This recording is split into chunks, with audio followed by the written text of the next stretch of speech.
Good morning, good afternoon, and good evening. Welcome to this webinar about the future of education, the first event directly linked to the Think 20 hosted by from Brazil.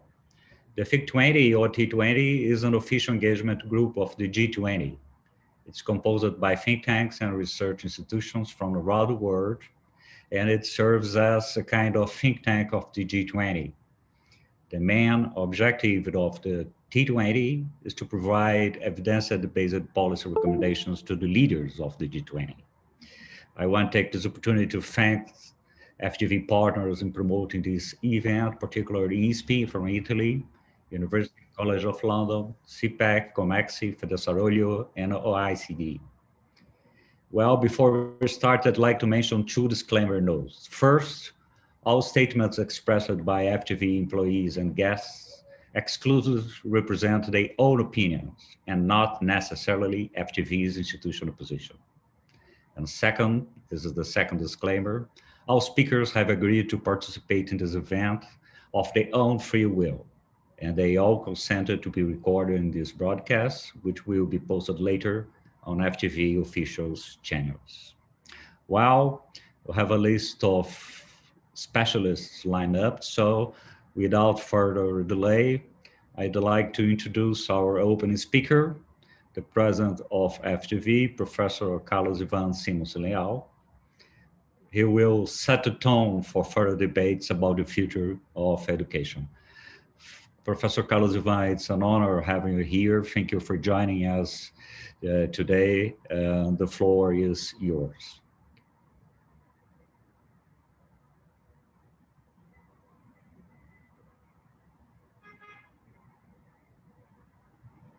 Afternoon to everyone. It's a pleasure to be here today.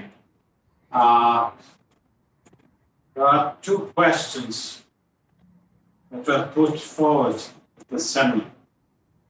One is how can education feature at the core of post-COVID recovery? And the second one is, can digital technologies lead to a new paradigm for future education? Well, it's very difficult to give a generic answer, a general answer for those two questions. I can tell you what we have been experiencing at FGV. Last March, on the 13th of March, we had to suspend every presential lecture at FGV. This includes 6,500 stricter census students at our CIPPECs, both in Rio, São Paulo, and also in Brazil, and around 45,000 others spread around the country.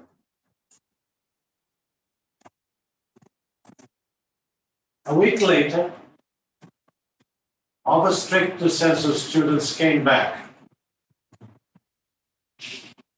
and classes that were given through Zoom or other equivalent softwares. 2 weeks later, the 45,000 remainder also started having their classes again. 4 or 5 months later, we had complaints from about 140 people. And our poolings revealed that although at the beginning some students were tired, some of our teachers didn't know exactly how to handle the classes through this new form of interaction, things were proceeding surprisingly smooth. Now, a year after March of last year, more than a year has passed, and we not for our amazement, but we find it a natural consequence, we discover that many students actually have grown accustomed to what we call the live courses, and that they actually prefer to have live courses instead of having presential ones. And that this has provoked a very big change. What is it? Did we come to a final model? I'm quite sure that we didn't. I'm quite sure that we are still just at the beginning of an evolution. And it's not only related to softwares that we are using, but also to the processes that we use to organize the services and the education we provide. And amongst these processes, in the case of education, I must emphasize that some very old stuff has come back as being very, very important. Mainly, the power of narrative. If you have to depend on a software like Skype, Teams, Zoom, WebEx, name it, Google Meet, then the way you teach, the way you express yourself, the way you tell the student what you want him to learn is very important. Not only that, the way you organize the students to interact amongst themselves. So, what do I see to answer? First question, and I repeat the first question. How can education feature at the core of post-COVID recovery? It can feature extremely well and contribute to a partial recovery, provided we understand that the markets have changed, and it's not only a question of product technologies like softwares and computers. It's also and mostly a question of processes technologies. Narrative being one of them.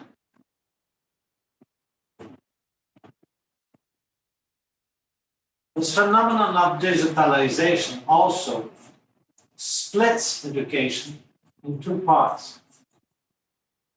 Pedagogues usually don't like what I say.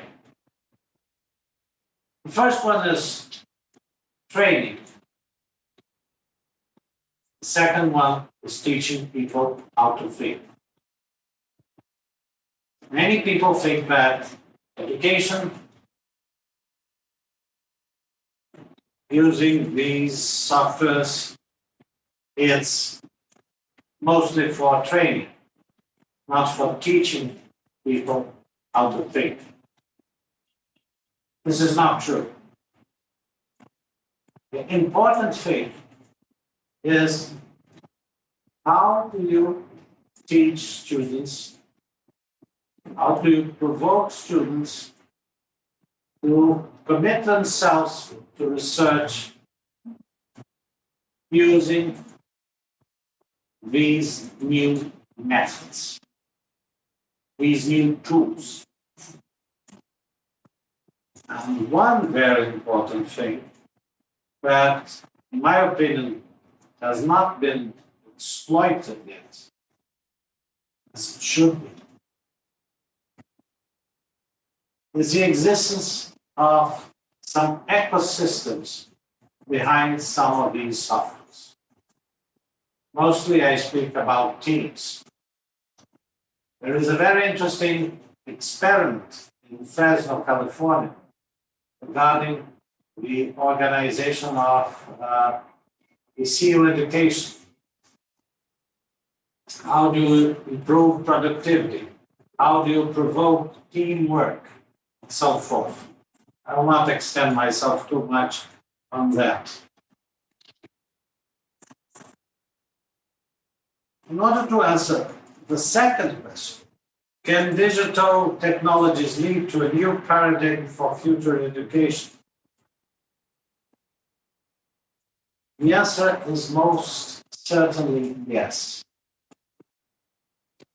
But again, it's not clear yet what this new paradigm for future education will be. I presume that you will have not one new paradigm, but several possible ones. And that you will have to build. And one thing that I mentioned, which is teamwork, will become more important. How do you do things together? How do you think together? Not in the same way, I'm not speaking about that. I'm just saying, how do you integrate the thinking of several different students? How do you make them focus on applied problems and so forth? The result of this digitalization now, in the short term, is to provoke unemployment. Using a military language, the C3I2, command, control, communication, information, and intelligence activities of any firm, any human activity, they have been compressed upwards. So you need less bureaucracy. You don't need the people that are middle class, middle low class, and that are less educated, less trained, that don't have an aggregation of value in the education that will guarantee them the jobs of the future. In the short run, it is bound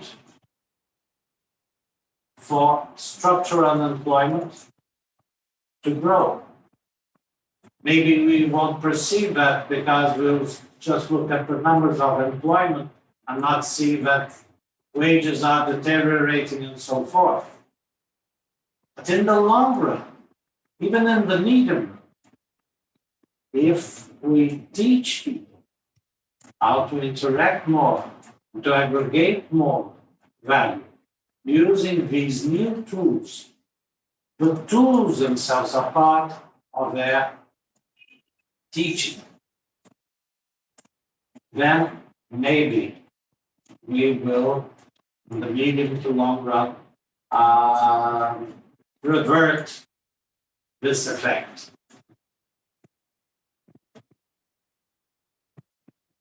We have been experimenting at FGV with restructuring our bureaucracy using digitalization.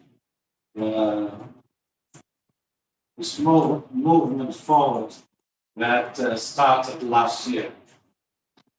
And the effect is very impressive, very impressive.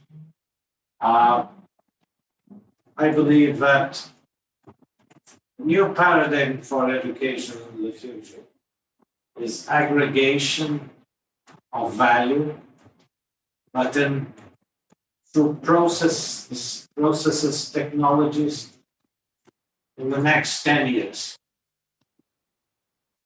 So many countries want to focus on technology to invent a new product. I call those product technologies. But in fact, you have to become more efficient. That is process technologies. So that's what I have to say.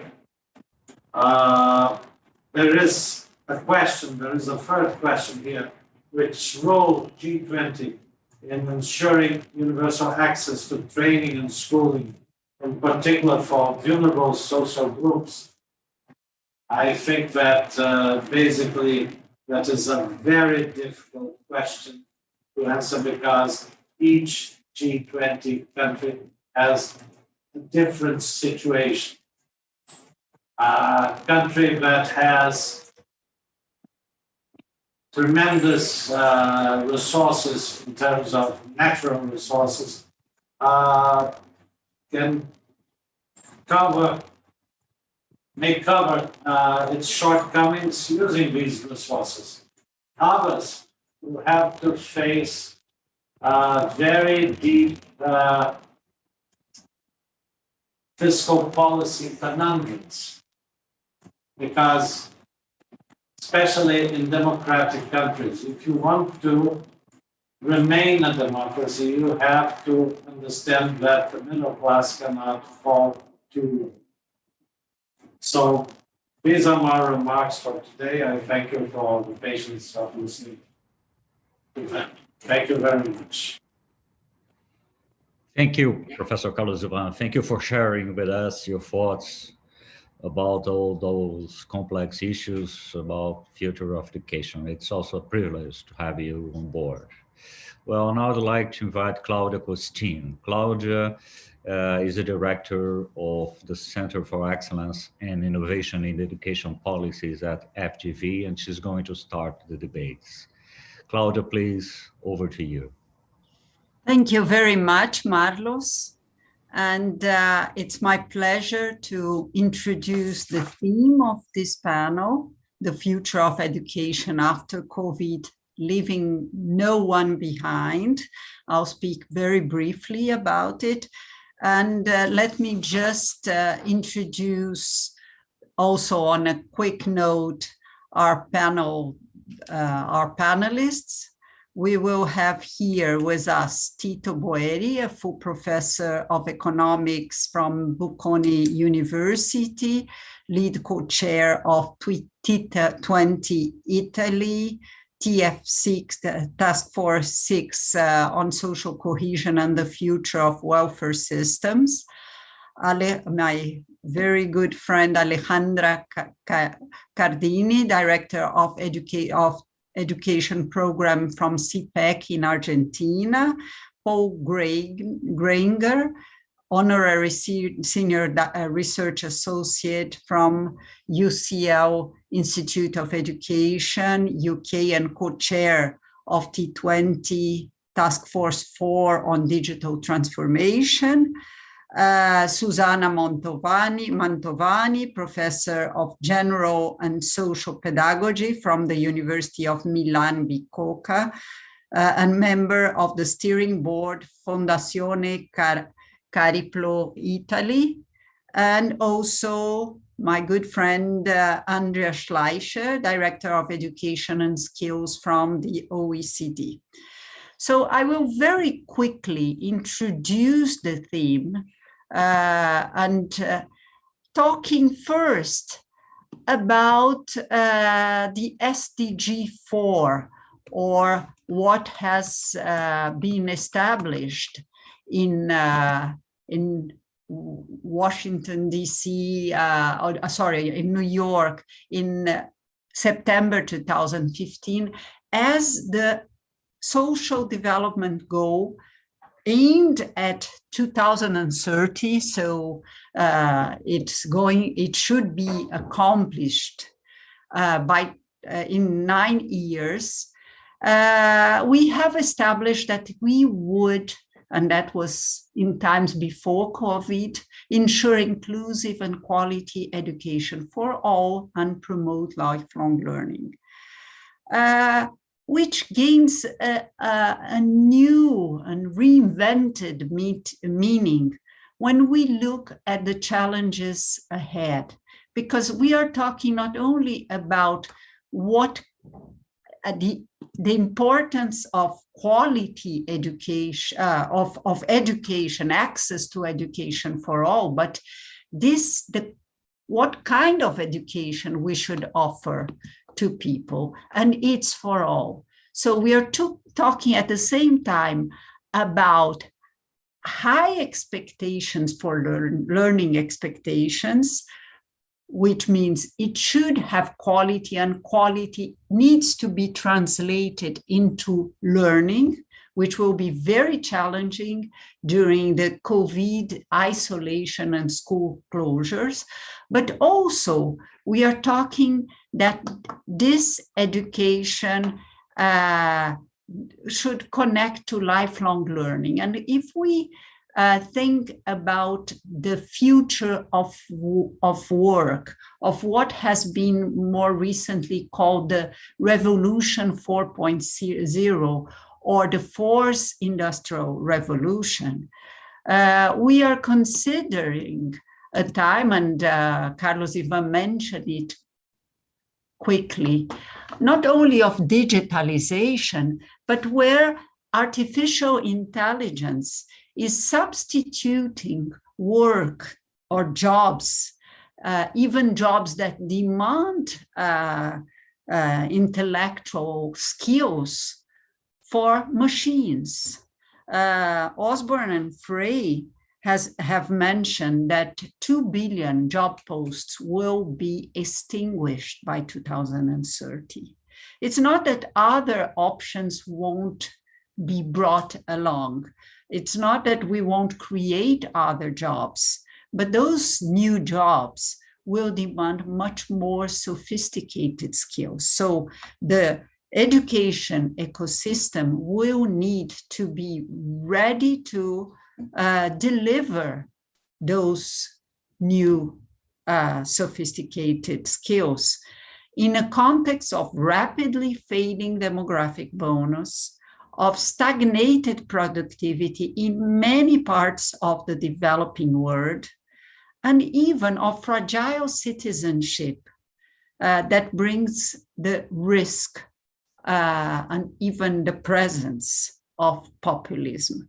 In this context, be it for basic education or even for tertiary education, we will have to, in a sense, reinvent education, putting much more focus in collaborative problem solving with creativity, thinking about personalization, adaptive platforms that would identify learning losses and be able to support teachers in addressing those needs of every learner. And here I already connect with the pandemic. We have to remember that in Brazil, the country that is seeding this panel, the schools were closed for more than one school year. Basic education was closed for more than one school year. So addressing the learning losses will be something extremely important, and there technology might be of help, not only in delivering the skills for the future, but for the unfortunate present situation we are facing. It will be extremely important to teach, to think, not to know by heart the worldview of professors or teachers and give it back in a test on an assessment, but to become independent thinkers. And this should be taught since preschool. Prototype will be something important, and deep learning, deepening the learning, as Michael Fullan refers to this phenomenon, so as to change education settings, promoting deeper learning. The digital culture that was so important for the response to the COVID-19 needs to be, it is really important. Teaching more sophisticated literacy, and now I have a dialogue with Pisa that emphasized more sophisticated literacy in the last exam in 2018, 21st century skills, and certainly student agency. You don't have entrepreneurs if you don't teach kids that they are entrepreneurs of their own lives. And after the COVID-19 crisis, and now I'm coming to the end of the presentation of this theme, we need to think that crisis, as the COVID crisis, was and is still a time of deep suffering, with many lives lost to the pandemic, but also crises in the history of humankind are times of paradigm shifts and innovation. So certainly there was an acceleration of digital inclusion in many countries. And Brazil is not an exception to that. And finally, connectivity of schools and even of high schools became a priority in the policy agenda. And we also learned from this period that equity should now become an obsession,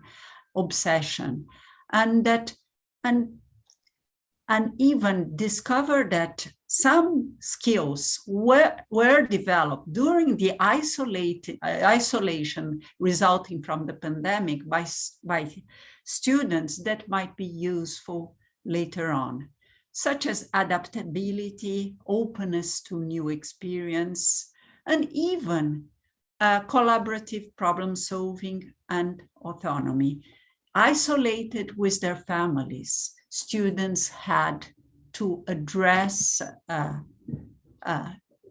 their needs and the emergency situation in a quite different way, and this can build learning for the future. With this short address, I would like to first invite our first panelist, to Tito Boeri. And I have a question for him. He will have 4 minutes to respond.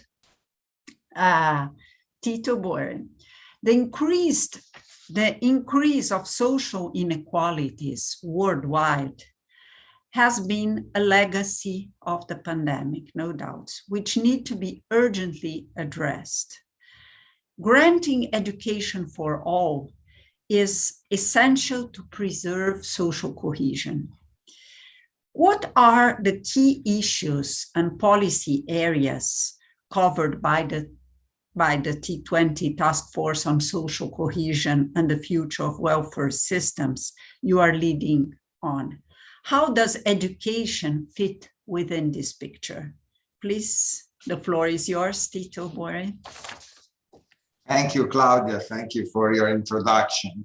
Well, there is no doubt that the pandemic is bound to increase inequalities, both within and across countries. There are indeed huge differences in the speed of the vaccination campaign, and these differences are bound to materialize not only in differential in death toll rates, but also in differences in income losses. The T20 Task Force on Social Cohesion operates to give food for thoughts to the G20 governments, and therefore puts particular attention to cross-country coordination. This is particularly important also in our field, although the design of social policy is typically, historically, a matter for national policy making. The issue is that equality of opportunities can be better pursued if we improve the taxation of extreme wealth and giant corporations, which must necessarily be coordinated worldwide to prevent tax avoidance. The proceeds of this taxation can be used to fund health and education, the two ingredients of human capital. Education is the main social elevator, and school closure during the pandemic prevented this elevator to operate for most of 2020, and unfortunately also a significant portion of 2021. Roughly 500 million children had no or limited access to remote learning in the first phase, overwhelmingly from marginalized groups. Where remote digital learning was accessed, there are early indications of limited success, particularly for those in disadvantaged circumstances, such as disabled students and students in poor families. Furthermore, child well-being and protection have been under address, which may exacerbate harms. Inequalities will compound on those in existing emergency and conflict contexts, and those facing hardcore exclusion due to the intersecting factors of gender, race, language, and disability. Governments should therefore identify marginalized groups and develop policy to support by providing accessible distance education, developing school reintegration programs, adapt regular curricula, enhancing remedial education, introducing accelerated learning catch-up, strengthening teacher capacity and education personnel.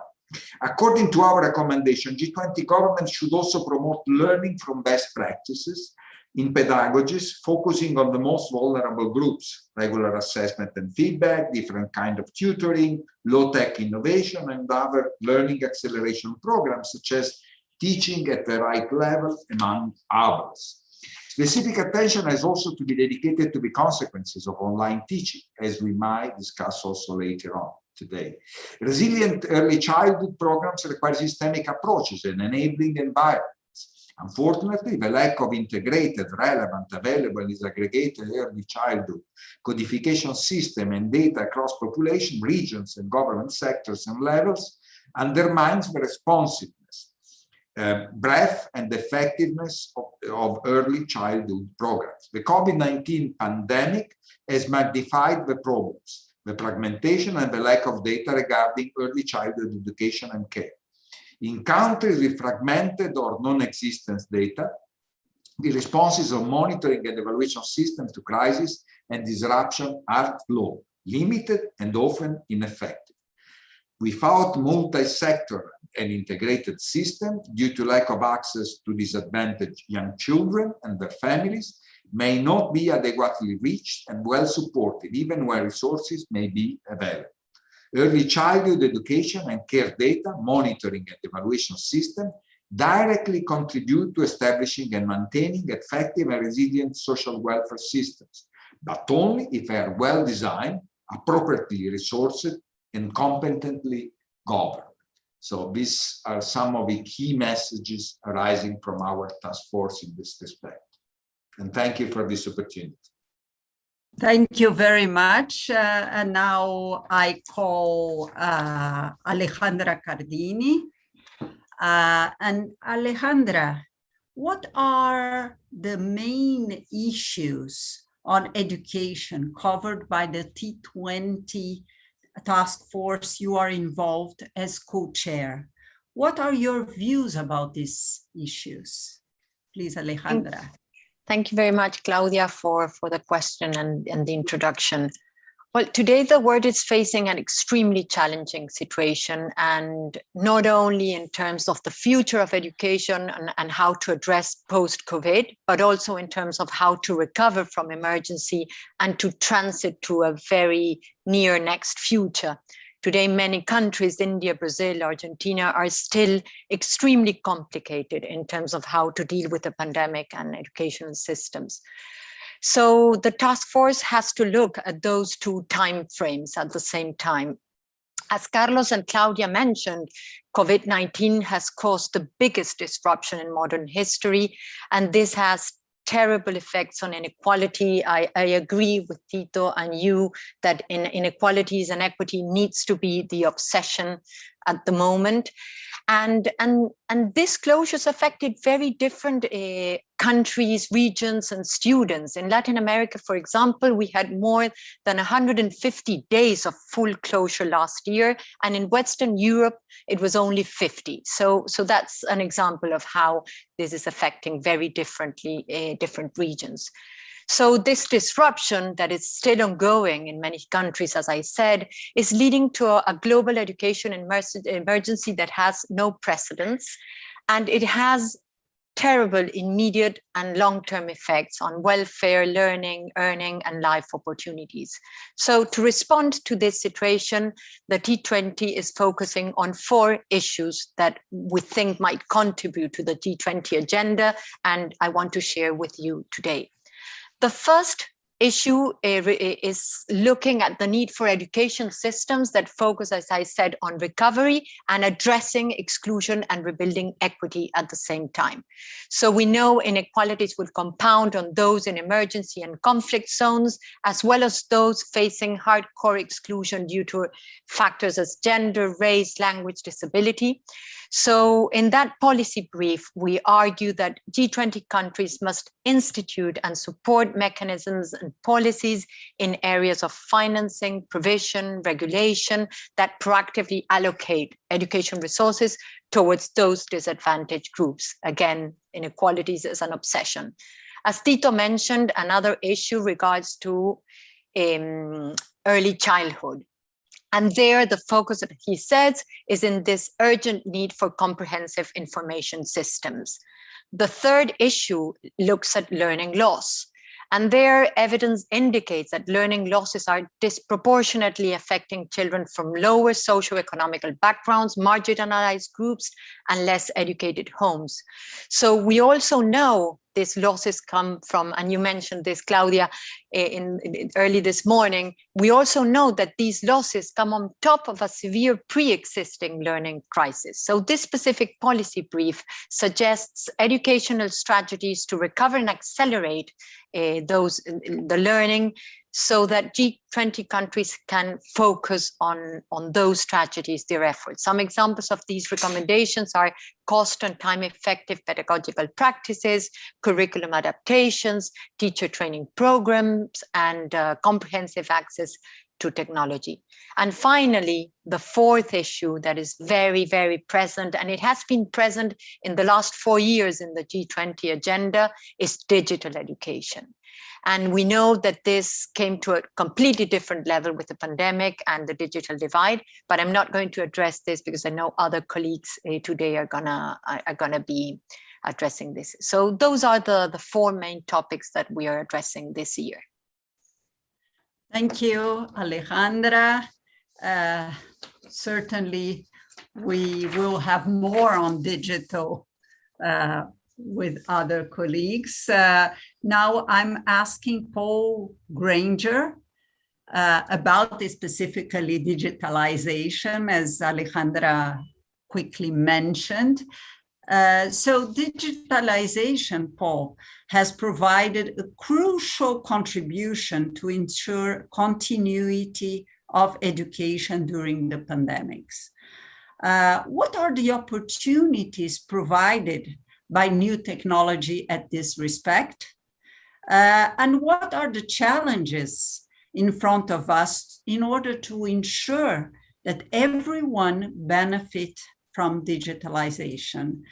Paul Granger, the floor is yours. Thank you, Claudia. Well, we've known for some time that the opportunities from digitalization are enormous, and this present disruption has simply underlined that. You've mentioned school closures, and during the period of school closure, we've been able to have remote participation. People have been able to continue their learning. As teachers have got better, the learning has become vivid. As the technology's got better, it's become more personalized. And we can actually improve on the school experience.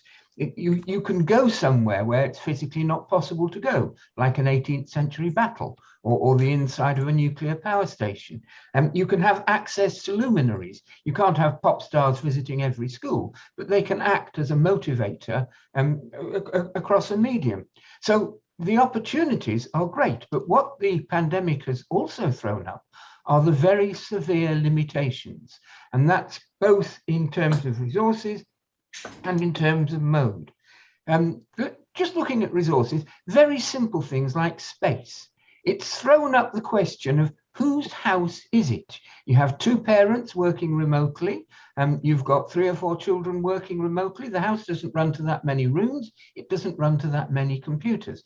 People do not have the space to access the technology.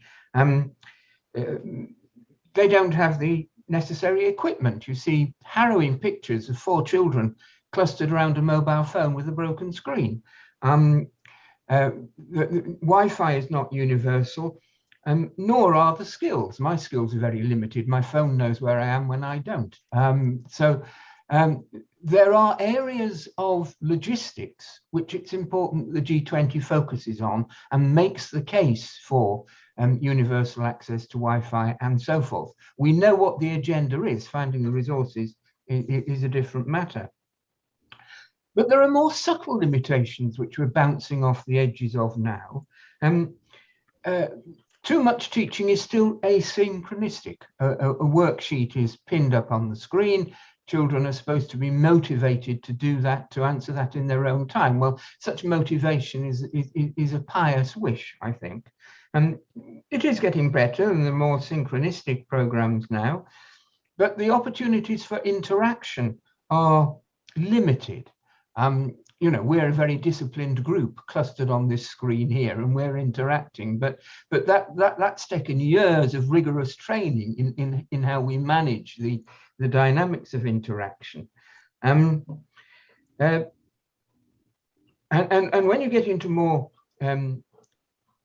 difficult things like simulators, then the access to resource is limited. It's great. There's a college in Glasgow which teaches mercantile skills, and they have a simulator of the bridge of a ship. But obviously, you know, you've got very limited time on that. So there's the potential, but there's a resource issue.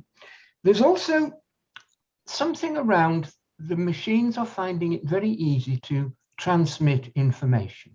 You can paste the information up, but transmitting knowledge, transmitting understanding is a much more subtle thing, and we haven't cracked that yet.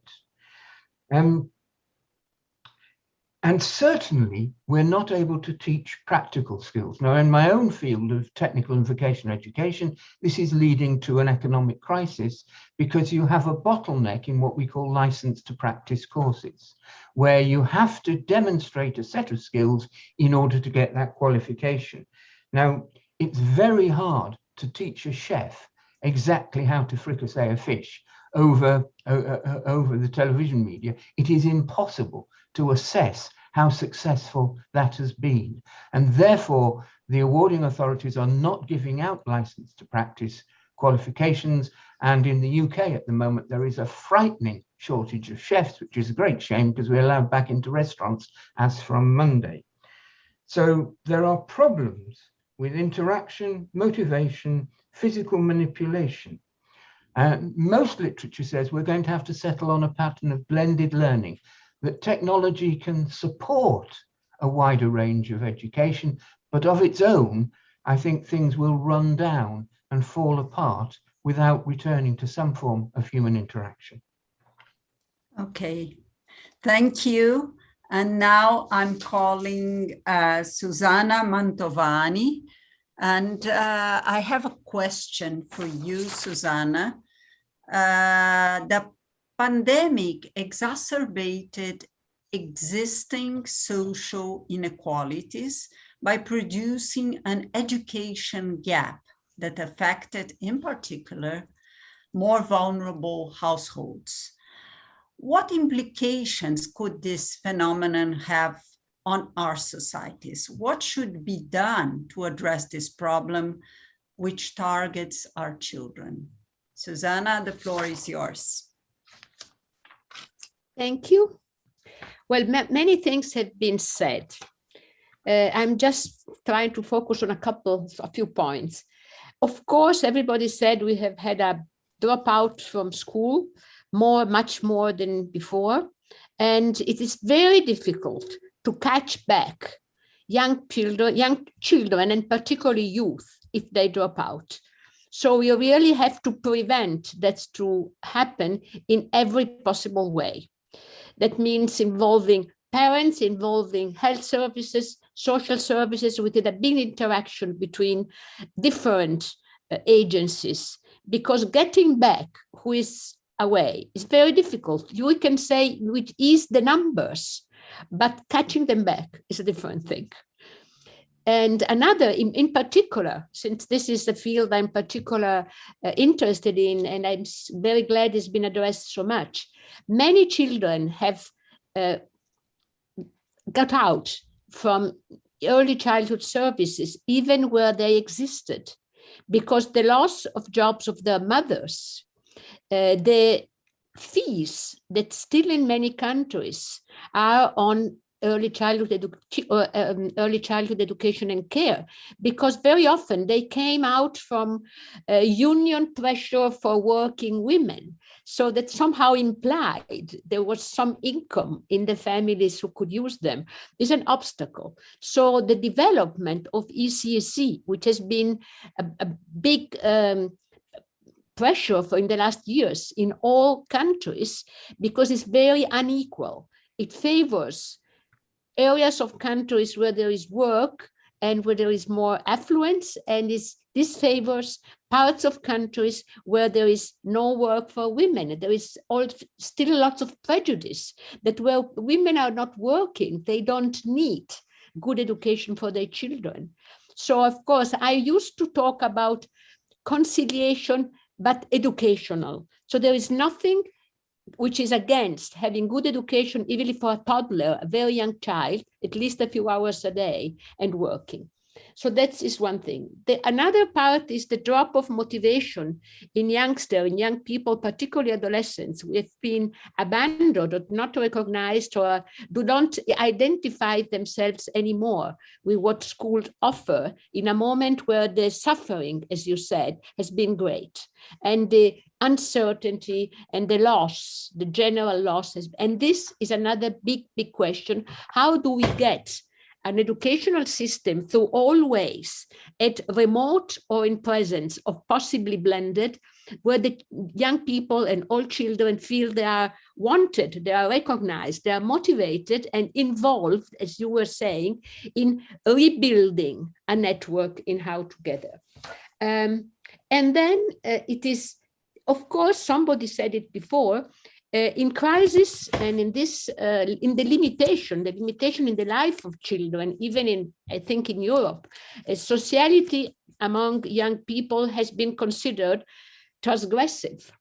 So children are more lonely, but also feeling guilty about what their impulse in staying together is. So there is a lot to mend, and we need education, we need settings in schools, but also contacts at distance who mend this feeling and make a motivation come back. And I think that just doing it together with parents and with children is a very, very important thing to do. It is not easy, but we might talk again about digitalization before. Digitalization is most important, even with the very young, but maybe we'll talk about this later. Okay, thank you. Now, thank you, Susanna. Now I have a question for Andrea Schleicher. Andres, the pandemic has had a profound impact on our education systems. What are the main challenges for OECD countries in terms of quality and equity in this sector? What does your Pisa assessment tell us about it?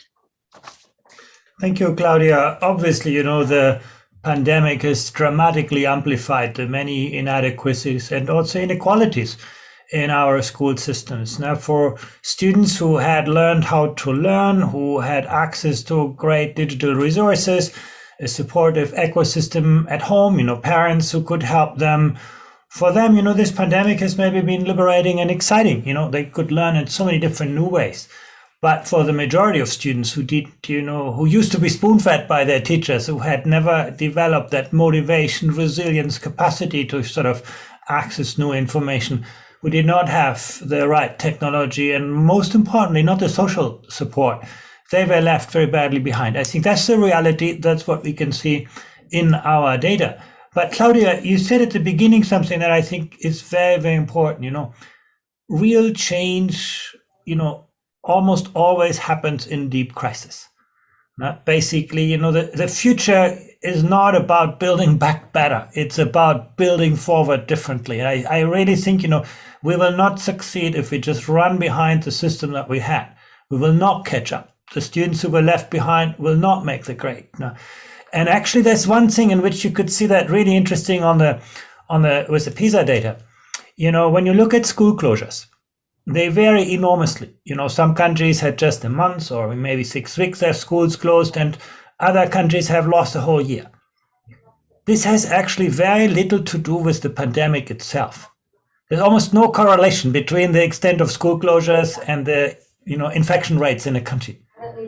The single most important predictor of school closures is the quality of education itself. You can almost always predict the school closures by the PISA scores.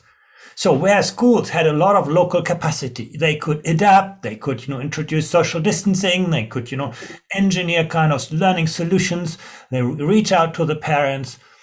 That's really, I think, the biggest lesson to this. And the pandemic is just one thing. The future will always surprise us. It's always going to challenge us. And I think the capacity of school systems, we spend too much time in education to push, new ideas and sometimes old ideas into the school system. And we spend too little time to look for the good ideas, to, scale them and to spread them, to connect educators. Where this was the case, educators have done amazing work. I think we have seen never as much technological and social innovation in education as over the last. Whether we can scale it, I think that's going to be a big question. And I think also, we talked already about technology here. We surveyed that at the OECD as well. And of course, it's very important. But much of the technology that we have seen in the pandemic has been deployed to conserve existing practice, not to transform it. We have actually seen very little of, artificial intelligence, learning analytics, big data, the kind of tools that really, can make learning differently and that really can make teaching differently. Actually, very little of that has happened. And the reason is that you cannot just purchase those kinds of tools. You need to have the capacity of people, of teachers who are effective and good designers of those tools. And that's what we don't have. We have a very industrial work organization in schools where we think, teachers are just at the front line, they just implement, deliver. That's not going to work. Where teachers are not, part of the design of the solutions, they're not going to help you with implementing the solutions. Again, big lesson from the pandemic everywhere. So again, I think we have to rethink the work organization. And let me just make one last point. And I think, Claudia, you highlighted this as well.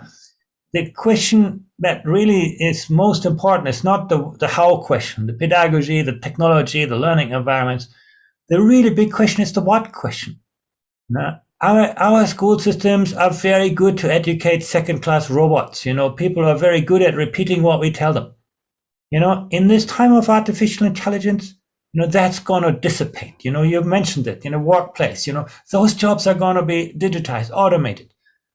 The kind of, cognitive, social, emotional qualities that will make us successful in tomorrow's world. That's the hard question for education to work on now. And I see very little attention to this. I think all our focus is, on reconstructing, on building and pedagogy, technology. We need to actually put a lot more energy into what is it that will prepare young people for their future and not just for our past. And the cognitive side is important. The social and emotional side, I think, is at least as important.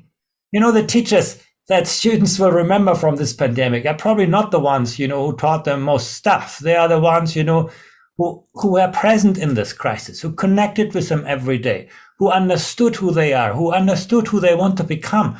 And I think, again, we should not forget this, that learning is not a transactional process. It's a relational, a social phenomenon. And I think where education systems can support it, you're going to see change. Where education systems are not supporting it, if it's not the pandemic, the next disruption will put us into the same corner. Definitely. Wow. Now I'll turn back to Tito. Tito, I'm asking you a second question.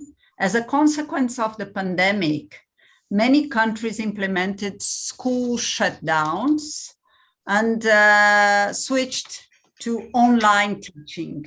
What consequences does this phenomenon have for the future of education, also in view of students' access to the labor market? The floor is yours. Thank you, Claudia. First of all, let me react to what Andrea just said about the relationship between school closure and the quality of education. I think it is there. Also, we see that within countries, and I think it has to do very much to the political process, whether importance is given to the school system or not. This is really, so in many regions in Italy, we saw that the decision was made to close schools before closing any other type of activity, and this was simply because their families, public opinion, people having political responsibilities were not so much convinced of the importance of education system. So I think that's the link in this type of relationship. But let me go to the question you asked. No doubt these gaps in education may have long-lasting consequences on income and health condition of the student. And also, as also Susanna Mantovani was mentioning before, may have long-lasting effects on their families, on their parents, in particular women. We have this association, students without schools and women, mothers without jobs in many respects. So the school closure is a threat to income, and also with widen inequality across cohorts and within cohorts. And also online education is a pure substitute for the type of education you could have in schools, particularly because you lose all the peer effects in education that are so important. So this is something that is particularly important for the low-income families and those that are particularly benefiting from social interaction. Let me think about migrants of the second generation.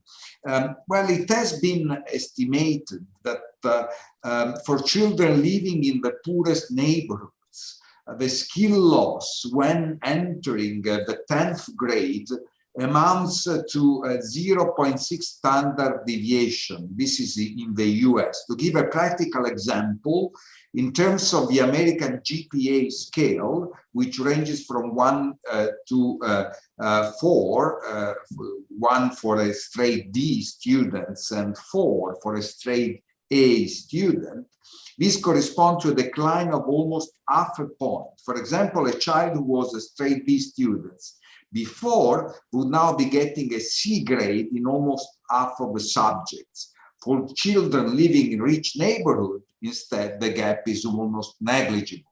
So the closure was very much interacted with the environmental condition and the background, the parental background of the families, of the students. In this widening gaps, peer effects, as I said before, play a major role. And this suggests that we should move as soon as possible back to opening schools. And that, again, brings me to the consideration that is given to the importance of schooling in the different countries. Now that reopening is an option in many instances, also some thought has to be given to whether we should have a broad opening, or we should first of all start having selective and reopening for remedial education for those that were particularly hit by this school closure. And particularly in the summer break in our hemisphere of 2021 can be particularly useful for this remedial education. I fully agree with previous speakers, but it is not only a matter of quantity of education, but above all of quality education. There is a scope for strengthening cost and time-effective pedagogical strategies, leveraging comprehensive access technologies, providing alternative when necessary. Also, hierarchization of curricular content, adaptation of teacher training programs, giving special attention to groups of greater vulnerability, leveraging the private sector, generating intersector articulation, and strengthening joint work with families and communities, and international cooperation. So this is particular importance, and this can be supported by adequate and regular diagnosis and monitoring. Thank you very much, Tito. We are running out of time. So instead of posing a question to each one of the others, I will ask you for some final words.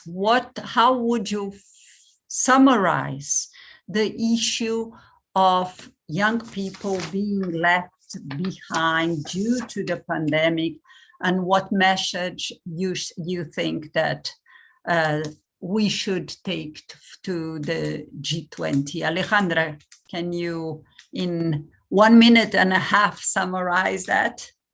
Yes, I was thinking perhaps of closing my remarks on the role that the T20 can have today regarding the G20 and all these topics that we mentioned. And I think the G20 today has two challenges. On the one hand, respond domestically for the emergency and the future of education post-COVID.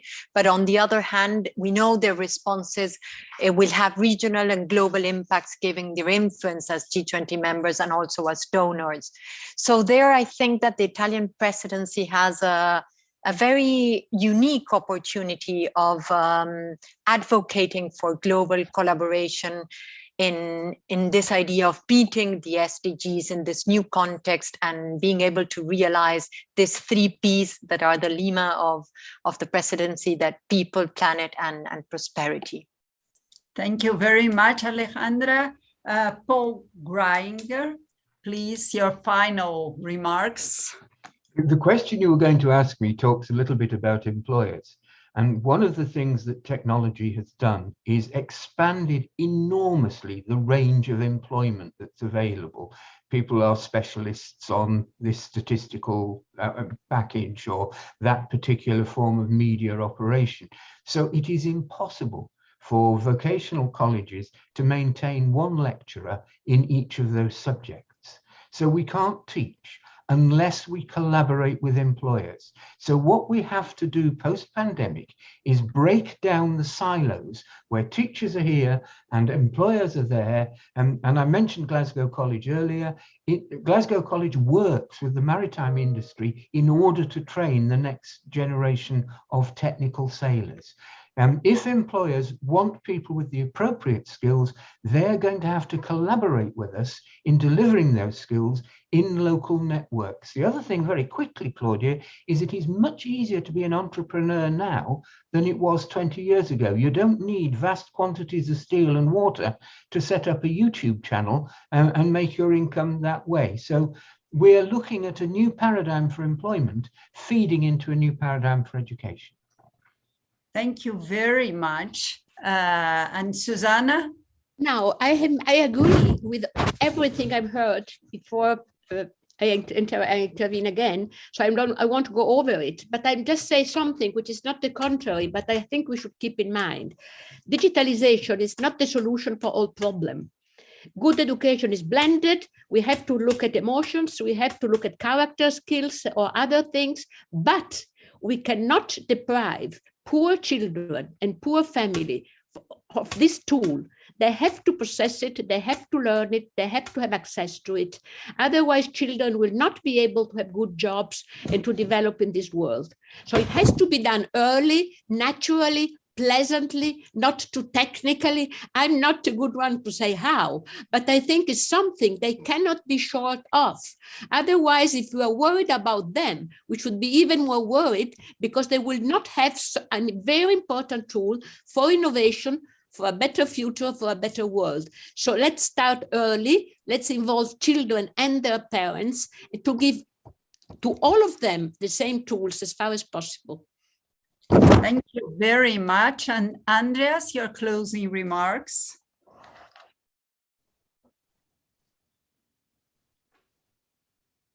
Andreas? We've lost him. We lost him. So I will make my final remarks, just emphasizing three things that I heard during this panel, which is one I brought in, but many of you had previously, even in the meeting we had before this morning, mentioned, which is obsession with equity. We should, in this life after COVID, we should bring that perspective with us in building a much more fairer society, more social cohesion, as Tito has mentioned. Also, that we should think of connectivity in two senses. One is, yes, ensure for the poorer, for the most vulnerable, also access to quality connectivity through digitalization, and also at the provision of important content for their education. And lastly, connectivity to us as human beings, the human connection, the human quote unquote connectivity that will still be very important. Is not that the digital world will substitute the human word. And the human word, yes, can take some advantage, as mentioned, of this media that we are connecting through this media. But as Andres has mentioned before, we were trained to deal with that. We need to connect human beings with human beings and building a different world and safer world. Thank you very much for all. And it was a great pleasure discussing with all of you. Thank you and stay healthy. Thank you.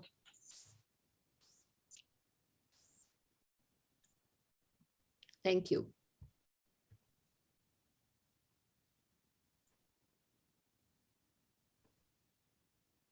Oh, we're still live.